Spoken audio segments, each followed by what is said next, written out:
So we're just gonna start off with mom's questions, and she starts off with a real fun one. She said, "Oh, Liv, you are a temptress." That is putting it mildly. That is Live. putting it mildly. Ugh.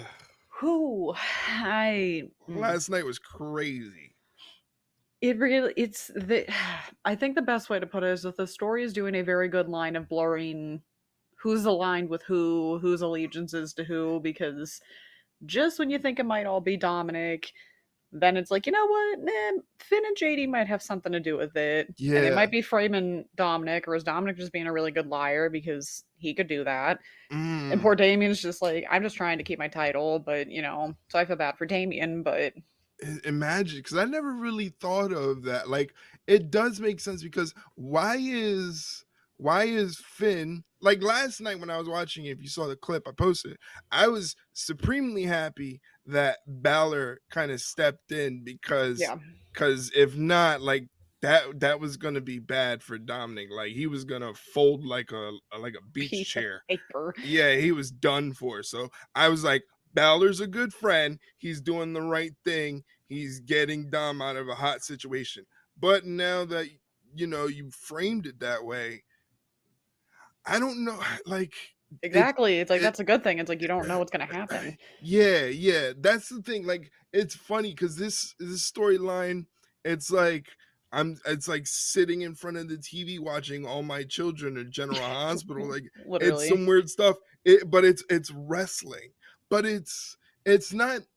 When McMahon tried to do these type of storylines, they always came out corny and campy.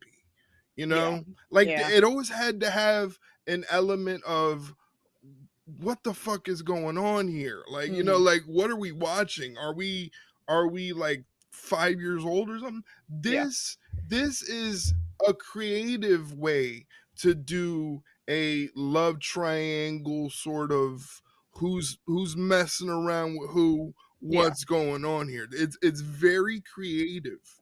It doesn't insult your intelligence as a viewer because you're sitting there going, man, Dom, you messing up bad, Just say bad. something. Just say no. Yeah, Like, like when you have Michael Cole chastising you at the end of Monday Night Raw as the show yeah. is over, and it's bad. And then last night with Pat McAfee doing the replay with the teleprompter thing, God. that was insane because you're like, he literally just snitched on Dom in Mhm. 4K. Like it's right there. Dom was cheesing, Yeah, he you know, was. so it's like, what is happening? Like, why isn't Rhea saying anything? And then Yeah. WWE's pissing me off because they're posting Rhea content of her getting a tattoo in Philadelphia. Like, Yeah. who gives a shit about that? Like, we don't We're we that. don't yeah.